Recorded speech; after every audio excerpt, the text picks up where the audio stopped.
سورہ بقرہ اور سورہ بقرہ کا تیسرا رکوع شروع سے آیت نمبر 21۔ اعوذ باللہ من الشیطان الرجیم، بسم اللہ الرحمن الرحیم۔ یا ایھا الناس اعبدوا ربکم الذی خلقکم والذین من قبلکم لعلکم تتقون، الذي جعل لكم الأرض فراشا والسماء بناء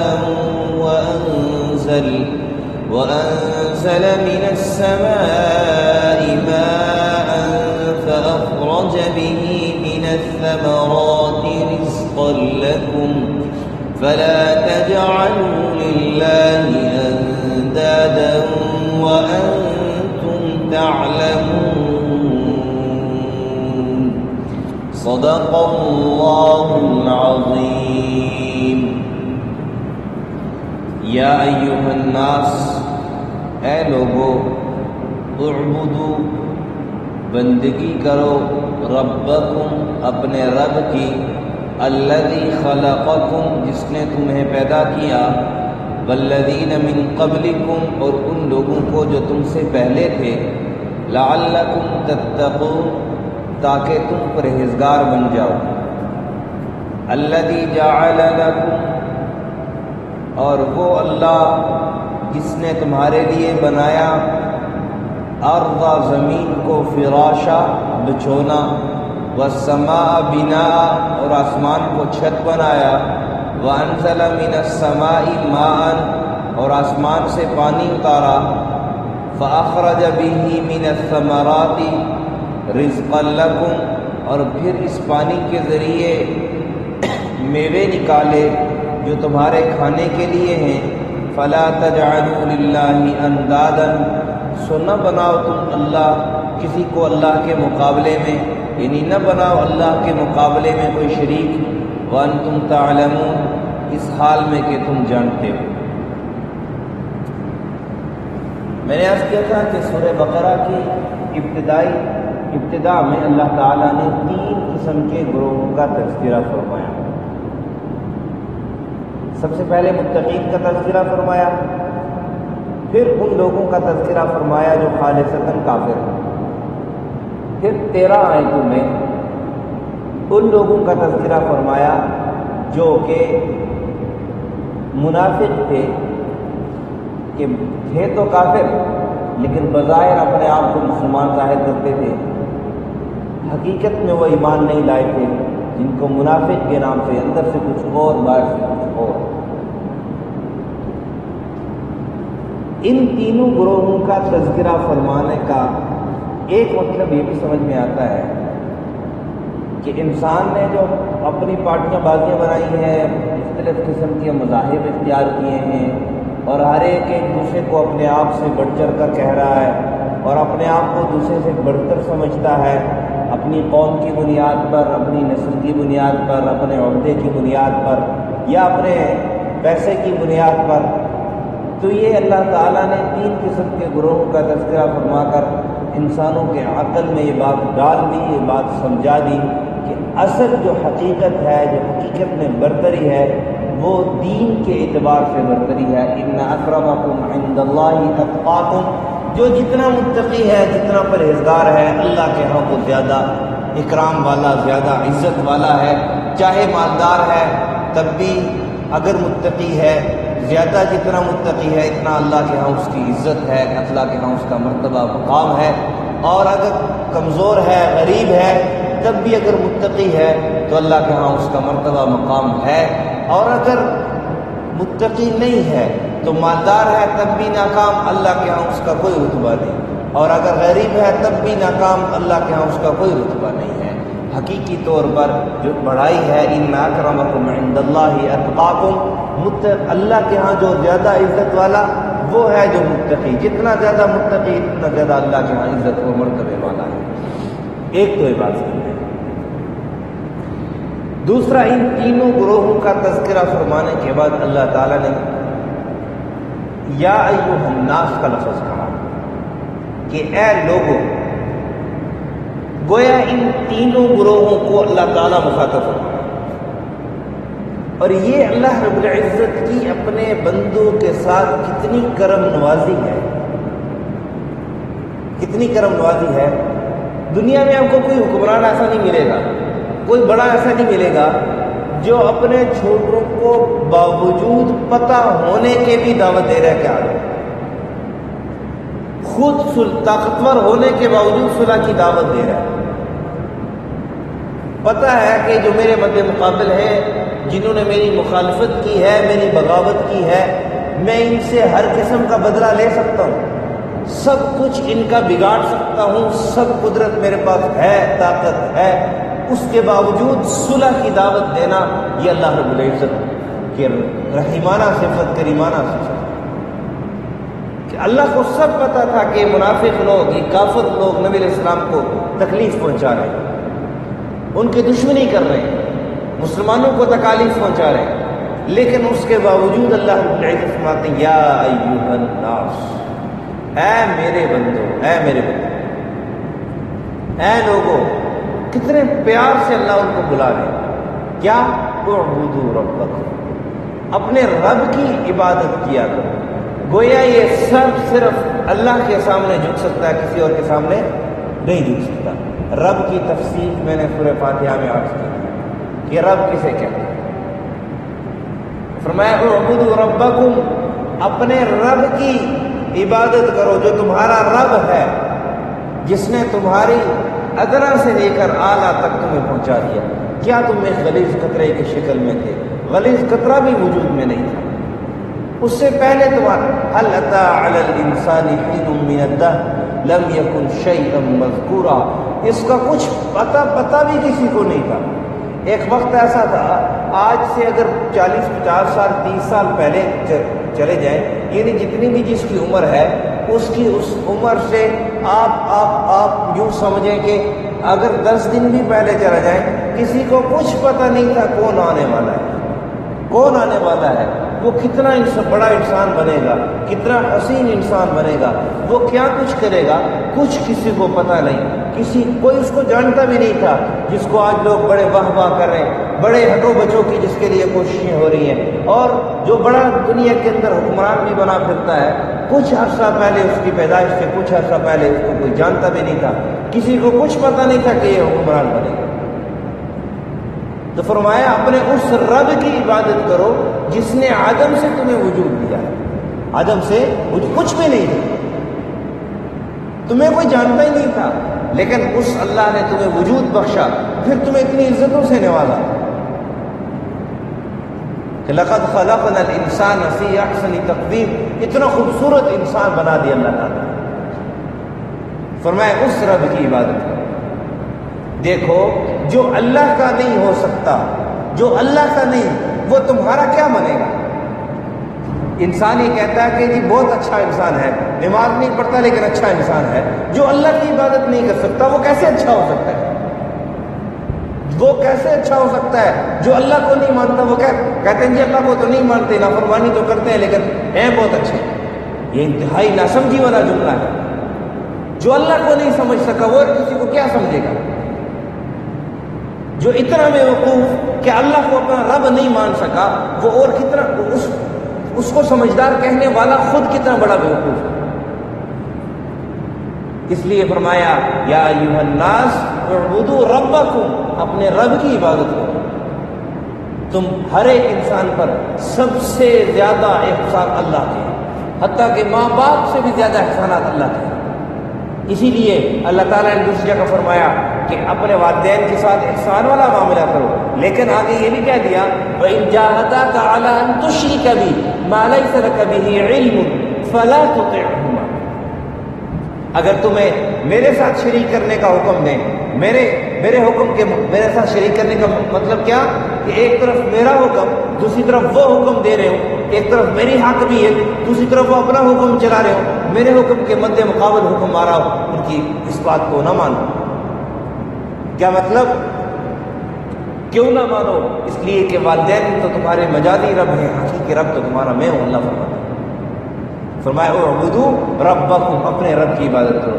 تمام انبیاء کرام، جتنے بھی انبیاء کرام تشریف لائے اس دنیا میں، ان سب کا مشترکہ جملہ یہی تھا، قولوا لا الہ الا اللہ، کہہ دو کہ اللہ کے سوا کوئی عبادت کے لائق نہیں، تم کامیاب ہو جاؤ۔ گویا دوسرے لفظوں میں یہی سمجھ لو کہ تمام انبیاء کرام لوگوں کو یہی کہتے چلے آئے، یا ایھا الناس اعبدوا ربکم، اے لوگو اللہ کی عبادت کرو۔ اب اس جملے سے پہلے 3 قسم کے گروہوں کا تذکرہ ہوا، ایک متقی، کافر اور منافق۔ اب یہ خطاب تینوں گروہوں کو ہے۔ متقین کو کیسے خطاب ہے؟ یا ایھا الناس اعبدوا ربکم، اے متقیو، جو متقی لوگ ہو، اپنے رب کی عبادت کرو، اپنے رب کی عبادت کرو۔ کیا مطلب؟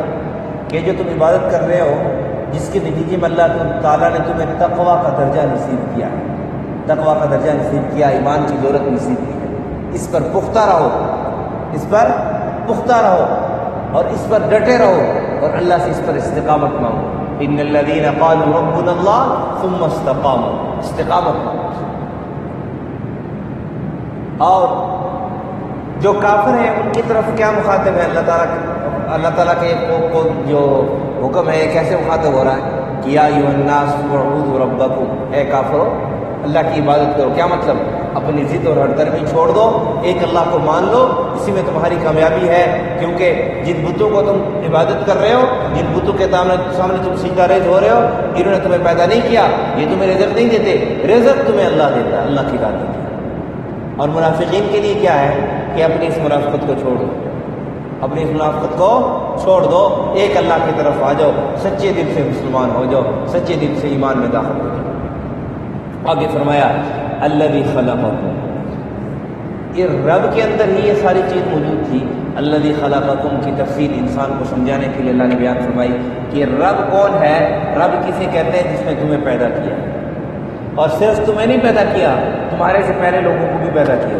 تم یہ نہ سمجھو کہ ہمیں تو اللہ نے پیدا کیا، لیکن جو پہلے تھے ان کو شاید کسی اور نے پیدا کیا ہوگا۔ نہیں نہیں، نعوذ باللہ ثم نعوذ باللہ، اللہ نے تمہیں بھی پیدا کیا ہے، اور تم سے پہلے آنے والی جتنی انسانیت تھی ان سب کو پیدا کیا۔ اس سے ایک نقطہ سمجھ میں آتا ہے، یہ نہیں کہا کہ والذین من بعد، یہ نہیں کہا۔ اے اللہ فرماتے ہیں کہ اعبدوا ربکم الذی خلقکم والذین من قبلکم، عبادت کرو اپنے اس رب کی جس نے تمہیں پیدا کیا، تم سے پہلے لوگوں کو پیدا کیا۔ اچھا، یہ نہیں کہا کہ تم سے بعد والے لوگوں کو پیدا کیا۔ کیوں؟ یہ امت محمدیہ صلی اللہ علیہ وسلم آخری امت ہے، اس کے بعد کوئی امت، کوئی شریعت آنے والی نہیں ہے، یہ آخری امت، آخری شریعت ہے، اس کے بعد کوئی۔ یہ آیت بھی نبی پاک صلی اللہ علیہ وسلم کی ختم نبوت پر دلیل بنتی ہے کہ نبی پاک صلی اللہ علیہ وسلم پر قرآن نازل ہوا، اور نبی پاک صلی اللہ علیہ وسلم کی امت کو یہ خطاب ہو رہا ہے، نبی پاک صلی اللہ علیہ وسلم بھی اس میں شامل ہے کہ اے امت محمدیہ صلی اللہ علیہ وسلم، عبادت کرو اپنے اس رب کی جس نے تمہیں بھی پیدا کیا، تمہارے سے پہلے والے لوگوں کو پیدا کیا۔ گویا بات کے لیے نہیں فرمایا، اس لیے کہ بعد کوئی امت یہاں اللہ نے فیصلہ فرمایا تھا کہ اس کے بعد کسی امت کو پیدا بھی نہیں کروں گا۔ اگر یہ بات ہوتی تو پھر یہ بھی کہتے والذین من بعدکم۔ ایک بات ہے، یہ میں اس لیے کہہ رہا ہوں کیونکہ پہلے جو انبیاء کرام تشریف لائے، حضرت عیسیٰ علیہ السلام تشریف لائے، انہوں نے کہا کہ میں عیسیٰ ہوں، اللہ کی طرف سے رسول ہوں، اور میں تصدیق کرنے والا ہوں پہلے کتابوں کی، اور یأتی من بعد اسمہ احمد، اور اس کی بھی جو میرے بعد ایک نبی آنے والا ہے جس کا نام احمد ہے، محمد صلی اللہ علیہ وسلم۔ ان انبیاء کرام کے بعد امت آنی تھی، انہوں نے اپنی قوم کو دعوت دیتے وقت یہ بھی نبی پاک صلی اللہ علیہ وسلم کی پیشن گوئی بھی فرماتے تھے۔ اگر نبی پاک صلی اللہ علیہ وسلم کے بعد کوئی نبی ہوتا تو نبی پاک صلی اللہ علیہ وسلم اس کی پیشن گوئی فرماتے۔ نبی پاک صلی اللہ علیہ وسلم پر نازل جو قرآن کتاب ہوئی، اس پر اس کے بعد سے کوئی نبی آنے والے نبی کی کوئی دلیل موجود ہوتی، یہ دلیل نہیں ہے۔ اس خبر سے بات سمجھ میں آتی ہے قرآن آخری کتاب، شریعت محمدی صلی اللہ علیہ وسلم یہ آخری شریعت ہے، اس کے بعد کوئی شریعت بھی نہیں آئے گی، کوئی نبی بھی نہیں آئے گا، اور نہ ہی کوئی امت آئے گی۔ ایک تو بات یہ سمجھ میں آتی ہے۔ فرمایا اچھا، یہ لعلکم تتقون، عبادت کا جو نتیجہ کیا ہے کہ تم متقی بن جاؤ۔ اچھا یہاں پر لکھا ہے لعلکم کو پتہ ہے اصل میں مطلب کیا ہے؟ شاید کہ تم متقی بن جاؤ، شاید کہ تم متقی بن جاؤ۔ اس کے دو معنی ہیں۔ دیکھو جو بادشاہ ہوتا ہے، جو بڑا ہوتا ہے، حکمران ہوتا ہے، وہ کیا کہتا ہے کہ دیکھو تم نے یہ کام کیا نا تو پھر میں تمہارا حمایتی بن سکتا ہوں۔ ان کا بڑے کا یہ کہنا ہے کہ میں تمہارا حمایتی بن سکتا ہوں، اس کا یہی مطلب ہوتا ہے کہ جو یہ کام کرے گا میری مدد اس کے ساتھ ہوگی۔ تو اللہ تعالیٰ نے کہا کہ دیکھو میری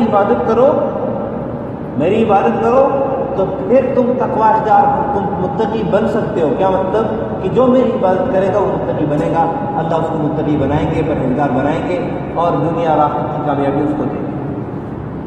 ایک تو مطلب یہ ہے۔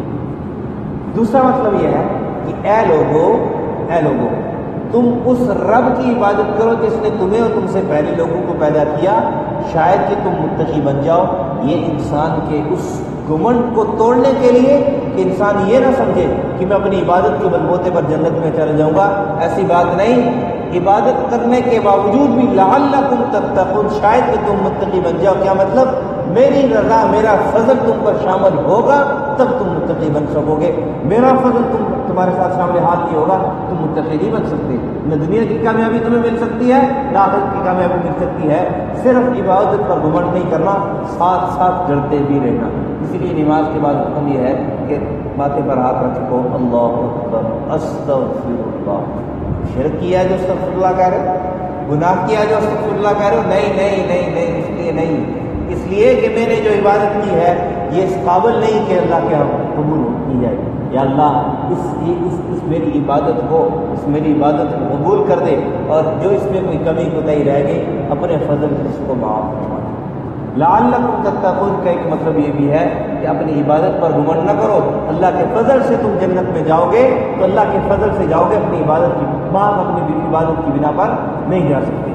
فرمایا الذی جعل لکم الارض فراشا، پہلی آیت میں اللہ کی اس صفت کا ذکر تھا جو انسان کی ذات سے متعلق ہے، اور دوسری آیت میں اللہ کی ان صفات کا ذکر ہے جو انسان کے ارد گرد انسان کی سوسائٹی، انسان کی جو ہے نا وہ سہولیات اور اس کی جو ہے نا آسانی کے لیے جو اللہ تعالیٰ نے چیزیں پیدا کی، اس کی خدمت کے لیے جو اللہ تعالیٰ نے چیزیں پیدا کی، اس کا تذکرہ اللہ فرما رہے ہیں کہ وہ اللہ جس کی تم عبادت کی طرف، جس کی طرف تمہیں اللہ دعوت دے رہا ہے کہ جعل لکم الارض فراشا، زمین کو تمہارے لیے بچھونا بنایا۔ اس اللہ نے زمین کو بچھونا بنایا، اللہ نے زمین کو فرش بنا دیا۔ اب اس زمین سے انسان فائدہ حاصل کر سکتا ہے، لیکن فائدہ حاصل کرنے والے دو قسم کے لوگ ہیں، ایک گروہ وہ ہے جو کامیاب ہوگا، دوسرا گروہ وہ ہوگا جو ناکام ہوگا۔ زمین سے فائدہ حاصل، اللہ اس زمین سے غلہ، اناج، میوے، ثمرات، سب کچھ یہ کافر کو بھی دے رہے ہیں، مسلمان کو بھی دے رہے ہیں، لیکن کافر کے لیے ہی دنیا ہے اور مسلمان کے لیے دنیا بھی اور آخرت بھی ہے۔ والسماء بناء، اور آسمان کو چھت بنایا۔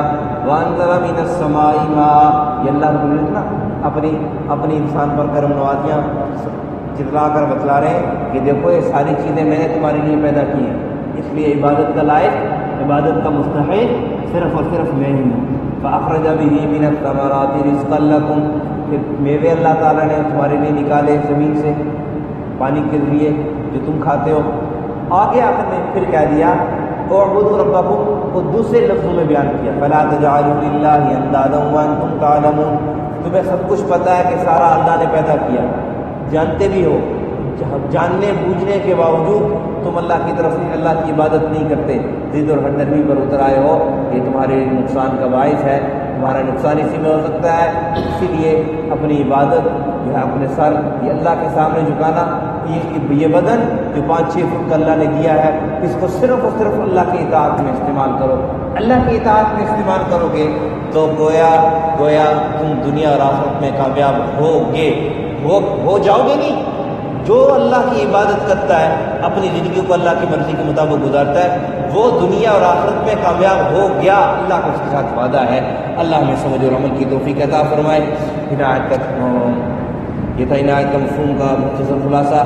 یا ایھا الناس، اے لوگو، اعبدوا، عبادت کرو، ربکم، اپنے رب کی، الذی خلقکم، جس نے تمہیں پیدا کیا، والذین من قبلکم، اور تم سے پہلے لوگوں کو پیدا کیا، لعلکم تتقون، تاکہ تم پرہیزگار بن جاؤ، الذی جعل لکم الارض فراشا، وہ اللہ جس نے تمہارے لیے زمین کو بچھونا بنایا، والسماء بناء، اور آسمان کو چھت بنایا، وانزل من السماء ماء، اور آسمان سے پانی اتارا، فاخرج به، اور نکالے اس پانی کے ذریعے، من الثمرات، میوے، رزقا لکم، تمہارے کھانے کے واسطے، فلا تجعلوا للہ اندادا، تو اللہ کے سوا کسی کو معبود مت ٹھہراؤ، اللہ کا مقابل کسی کو مت ٹھہراؤ، شریک مت ٹھہراؤ، وانتم تعلمون، اس حال میں کہ تم تو جانتے ہو۔ ایک آخری گزارش جو کل کے متعلق ہے کہ دیکھو اللہ تعالیٰ نے حکم دیا ہے، اللہ تعالیٰ نے حکم دیا، وَلَا تَكْتُمُوا الشَّهَادَةَ وَمَن يَكْتُمْهَا فَإِنَّهُ آثِمٌ قَلْبُهُ، یہ ووٹ دینا ایک گواہی ہے، اور اللہ نے فرمایا کہ یہ گواہی کو مت چھپاؤ کیونکہ یہ بڑا گناہ ہے، دل کا گناہ ہے۔ دیکھو نا، انسان کسی کو گناہ گار کو دیکھے تو کیا کہتا ہے، یار اس کا دل ہی کالا، کیا کرے، اس کا دل ہی اسی طرح، ہم کیا کریں، یہ دل سے منافق ہے، ہم کہتے ہیں یہ دل سے منافق۔ تو بہرحال یہ کل کا معرکہ ہے، یہ انسان کو، ہر ایک کو کھل کر جو ہے وہ اپنی جو ہے رائے کا اظہار کرنا چاہیے۔ اس میں اس بات کو ملحوظ نظر رکھیں، ملحوظ خاطر رکھیں کہ ہم جس کو ووٹ دے رہے ہیں گویا ہم اس کے ایماندار ہونے کی اور اس بات کے مستحق ہونے کی گواہی دے رہے ہیں کہ یہ جس سیٹ کے لیے کھڑا ہے یہ اس کا مستحق ہے، اور ہماری گواہی سے، ہمارے ووٹ کے ذریعے سے اگر کوئی منتخب ہو بھی جاتا ہے تو جس طرح اس کے اچھے اعمال کے ثواب میں ہم شریک ہیں، برابر کے شریک ہیں، اسی طرح اس کے ظلم، زیادتی، اس کے چوری، ڈاکے، کرپشن وغیرہ اور ان سب کاموں میں بھی ہم شریک ہیں، برابر کے شریک ہوں گے، اس کے گناہ میں بھی، کیونکہ ہم نے اس کو منتخب کیا، اس بات کا موقع دیا ہے۔ تو اس لیے سوچ سمجھ کر کسی کے دباؤ میں آ کر نہیں۔ اور یہ دیکھو، یہ نہیں ہے کہ میرا فلانی جو ہے نا، میرا خاندان فلانے کو دے رہا ہے تو اس لیے میں بھی فلانے کے دے دوں، چاہے وہ اچھا ہے یا نہیں ہے۔ نہیں، دیانتدار کو دیکھو، جو دیانتدار ہے، جب سمجھتے ہو کہ یہ اس بات کا مستحق ہے، اس سیٹ کا مستحق ہے، اس کا اہل ہے، اور اس بات کو ملحوظ خاطر رکھو کہ دیکھو حکمران امام ہوتا ہے، تو اس بات کو دیکھو کہ کیا آیا اس بات کا مستحق ہے کہ میں اس کو اپنا امام مان سکوں، اس کو اپنا امام بنا سکوں۔ اور آخری بات یہ ہے کہ اس بات کو بھی دیکھو کہ میں جس کو ووٹ دے رہا ہوں کیا میں اس بات کو پسند کرتا ہوں کہ کل میرا حشر قیامت کے دن ان کے ساتھ ہو، یا کل قیامت کے دن اگر اللہ پوچھ لے کہ جس نے جس کو ووٹ دیا ہے وہ اس کے ساتھ اس کا حشر ہوگا، تو پھر کیا میں اس بات کو پسند کرتا ہوں کہ میرا اس کے ساتھ حشر ہو؟ اس لیے سوچ سمجھ کر اس ووٹ کو، اس حق الہی کو جو ہے نا وہ استعمال کریں، اور پھر اس کے ساتھ ساتھ ملک کے لیے استغفار اور دعائیں بھی کرتے ہیں، ہم خود بھی کریں، نوافل بھی پڑھیں، نوافل پڑھ کر جو ہے اس ملک کی استحکام کے لیے، اس ملک کے باشندوں کے لیے، اس ملک کے املاک کی حفاظت کے لیے ہم دعائیں بھی کریں، خود بھی دعاؤں کا اہتمام کریں، اپنے بچوں کو بھی بتائیں، اپنے گھر والوں کو بھی بتائیں۔ اللہ ہم سب کو سمجھ اور عمل کی توفیق عطا فرمائے۔ الحمدللہ رب العالمین والعاقبۃ للمتقین والصلاۃ والسلام علی اشرف الانبیاء والمرسلین وعلی الملائکۃ المقربین وعلی عباد اللہ الصالحین۔ یا اللہ ہم سب کے تمام صغیرہ کبیرہ گناہوں کو معاف فرما۔ یا اللہ ہمارے ملک پاکستان کی حفاظت فرما، ہر قسم کے اندرونی بیرونی خطرات سے اس کی حفاظت فرما۔ یا اللہ اس کے املاک کی، اس کے افراد کی حفاظت فرما، اس کے حفاظت کرنے والوں کی حفاظت فرما۔ یا اللہ اس ملک کو ظالم حکمرانوں سے نجات عطا فرما۔ یا اللہ جابر حکمرانوں سے اس ملک کو نجات عطا فرما۔ یا اللہ صحیح، دیانتدار، امانتدار یا اللہ حکمران ہم و نصیب فرما۔ یا اللہ اس ملک کو دن دگنی رات چگنی ترقیاں عطا فرما۔ جو بھی اس ملک کی ترقی میں رکاوٹ بنے ہوئے ہیں، یا اللہ تو ان کو ہدایت نصیب فرما۔ جس ظالم کے مقدر میں ہدایت نہیں اس کو یا اللہ تباہ و برباد فرما۔